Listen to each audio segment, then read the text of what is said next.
આજ રોજ આ ટૂંકી નોટિસમાં બધા જ પ્રેસ મીડિયા મિત્રો ઉપસ્થિત થયા તે બદલ આપનો ખૂબ ખૂબ આભાર. છેલ્લા ઘણા સમયથી ગુજરાતની અંદર જે સ્પર્ધાત્મક પરીક્ષાઓ છે એ સ્પર્ધાત્મક પરીક્ષાઓ ફક્ત ને ફક્ત ઔપચારિકતા અને દેખાડો રહી ગઈ છે. કેમ કે પરીક્ષાની જે તારીખ જાહેર ન થાય એ પહેલા તો જે ઉમેદવાર લેવાના છે એના નામ જાહેર થઈ જાય છે.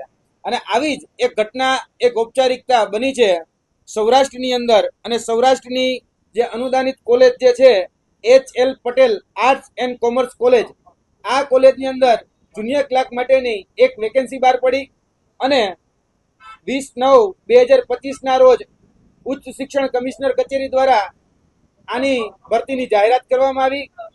ત્યારબાદ પ્રાથમિક પરીક્ષા એટલે કે પ્રિલિમિનરી પરીક્ષા એ 16/3/2026 રોજ લેવામાં આવી અને તેનું પરિણામ 18/3/2026 રોજ આવ્યું. ત્યારબાદ એની મુખ્ય પરીક્ષા લેવામાં આવી 19/4/2026 અને તેનું પરિણામ આજથી થોડા દિવસ પહેલા, 5 દિવસ પહેલા એટલે કે 1/6/2026 રોજ આનું પરિણામ આવ્યું. હવે આ જે કોલેજ છે એ કોલેજની અંદર જુનિયર ક્લાર્ક માટેની જે ભરતી બહાર પડી હતી એનું નામ અગાઉથી જ જે લોકો પરીક્ષાર્થીઓ હતા એની પાસે પહેલેથી જ આવી ગયું હતું. અને આ બાબતની જે જાણ છે એ જાણ અમે અગાઉ જ જ્યારે પરીક્ષાનું પણ આયોજન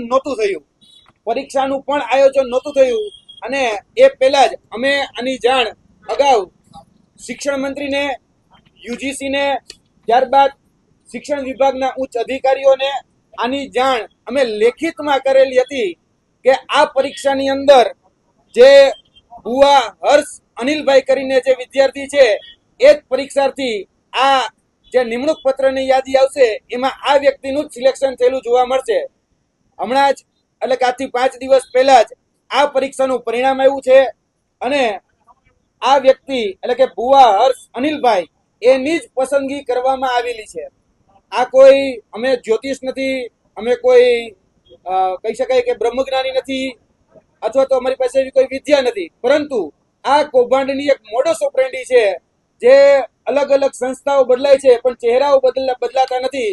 અને અગાઉથી જ આ વ્યક્તિઓના નામ એ તમામ જગ્યાએ ચર્ચાતા હતા અને આ વાતની જાણ અમે શિક્ષણ મંત્રીને, યુજીસીને, બધાને અગાઉથી જ કરેલી હતી. તમે જોઈ શકો છો અમે ઈમેલ કરી અને મેલના માધ્યમથી પરીક્ષાની તારીખ હતી એ પરીક્ષાની 3 દિવસ અગાઉ અમે આ બાબતની જાણ એ શિક્ષણ મંત્રીથી લઈ અને તમામ જે શિક્ષણ ઉચ્ચ અધિકારીઓ છે એ તમામ ઉચ્ચ અધિકારીઓને કરેલી હતી.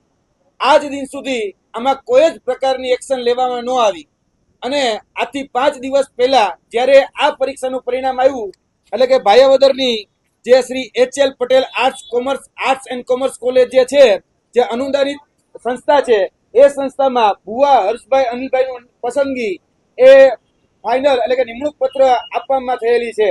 એટલે ક્યાંક ને ક્યાંક આ ભરતી જે છે એ ભરતીમાં બધા વિદ્યાર્થીઓને કહેવામાં આવ્યું હતું કે તમે પરીક્ષામાં આ બોલપેનથી જ તમારે બધાએ ટપકા પૂરવાના છે. એટલે કે OMR શીટની અંદર આ જ પેનનો ઉપયોગ કરવાનો છે અને આ જ પેન એ બધી જ જગ્યાએ બધા જ વિદ્યાર્થીઓને આપવામાં આવી હતી. જેટલા પણ પરીક્ષાર્થીઓ હતા એને એક પેન જ આપવામાં આવી. એટલે આ પણ બહુ મોટું રહસ્ય છે.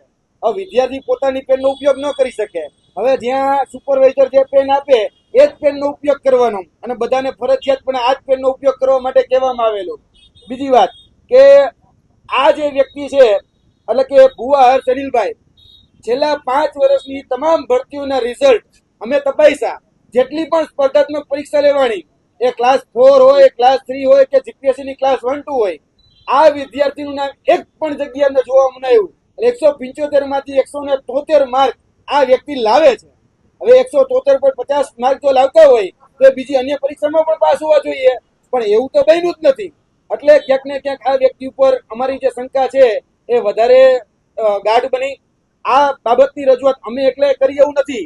આ બાબતની રજૂઆત જે છે અમારા ઉમેદવાર મિત્ર દીપ વ્યાસ છે કે બીજા અન્ય ઉમેદવાર મિત્રો છે એના દ્વારા પણ કરવામાં આવેલી હતી અને શિક્ષણ મંત્રીને, ઉચ્ચ શિક્ષણ અધિકારીઓને બધાને આ વાત કહેવામાં આવેલી હતી.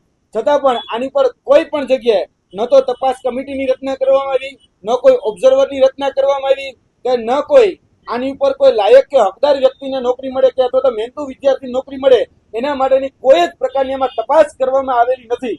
આ તમામ જગ્યાએ ક્યાંક ને ક્યાંક કુંડળીમાં ગોળ ભાંગવાની પ્રક્રિયા થઈ છે. પોતાના લાગતા વળગતા મળતિયાને એ લેવાનું સુનિયોજિત કાવતરું હતું અને આ સુનિયોજિત કાવતરના ભાગરૂપે અત્યારે આ નિમણૂક યાદી એ બહાર પાડવામાં આવી છે અને નિમણૂક યાદીમાં નામ આવ્યું છે ભુવા હર્ષ અનિલભાઈ. એટલે આ ગોઠવણ.com છે, આ ઓળખાણ વાત છે, આ લાગવકશાહી છે. આ વાત ઉપરથી સિદ્ધ થાય છે. જી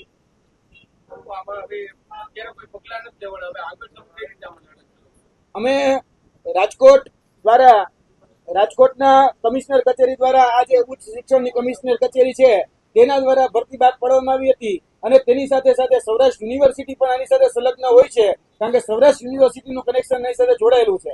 અમે સોમવારના રોજ આ બધી જ બાબતની રજૂઆત એ ઉચ્ચ શિક્ષણ કમિશનર કચેરી રાજકોટ, સૌરાષ્ટ્ર યુનિવર્સિટી રાજકોટ અને તેની સાથે સાથે ગાંધીનગરના બેસતા સ્વર્ણિમ સંકુલમાં શિક્ષણ મંત્રી, શિક્ષણ સચિવ એ બધાને આની રજૂઆત કરવાના છીએ.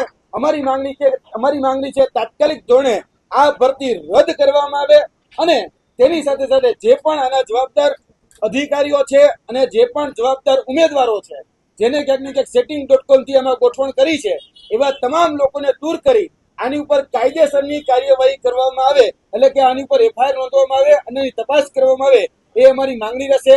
સિટિંગ જજ ની અધ્યક્ષતામાં તપાસ થાય અથવા તો એક નિષ્પક્ષ તપાસ એજન્સીની આમાં ક્યાંક ને ક્યાંક એસઆઈટીની રચના કરી અને આમાં તપાસ કરવામાં આવે એ અમારી આ માધ્યમથી માંગણી છે. હું એચએલ પટેલ આર્ટ્સ કોલેજનો ઉમેદવાર છું. જે જે આમાં જુનિયર ક્લાર્કની ભરતી બહાર પાડેલી હતી એમાં 16/3/2025 રોજ 2026 રોજ એ ભરતીની પ્રાથમિક પરીક્ષા હતી, જેમાં અમે બધાએ પરીક્ષા આપેલી હતી 50 જણા જેવા. એમાંથી એક જગ્યાના 7 જણા ઉમેદવાર મુખ્ય પરીક્ષા માટે એલિજિબલ હતા. એમાં અમારું નામ આવેલ હતું, જેમાં હર્ષભાઈ ભુવાનું નામ પણ સારા માર્ક આવેલા હતા 134.50 જે 150 માર્કમાંથી. ત્યારે પણ અમને શંકા ગયેલ હતી કે એક પરીક્ષામાં એક વિદ્યાર્થીને જેટલા 5 વર્ષથી પેપરમાં એક પરીક્ષા દીધેલ નથી છતાં પણ એ ડાયરેક્ટ એચએલ પટેલ આર્ટ્સ કોલેજમાં પરીક્ષા આપે છે અને ડાયરેક્ટ એને 134.50 માર્ક આવે છે. ત્યાર પછી અમારે મુખ્ય પરીક્ષાનું આયોજન કરેલ હતું 19/4/2026 રોજ. એમાં પણ અમને પરીક્ષામાં લીધેલી, તેમાં હર્ષ ભુવાભાઈને 200 માર્કમાંથી 173.50 માર્ક, એમાં 25 પ્રશ્નો તો એ ભાઈએ ઈ ટીક કરેલા હતા, બરાબર છે. એમાંથી 25 ઈ કર્યા હતા અને 175 માંથી 173.50 માર્ક આવેલા છે. જે એક શંકા ઉપજાવે છે કે ભાઈ આટલી પરીક્ષામાં એકે પરીક્ષા આપેલ નથી છેલ્લા 5 વર્ષમાં ને ડાયરેક્ટ પહેલી પરીક્ષા આપે છે ને આટલા માર્ક આવેલા છે. જી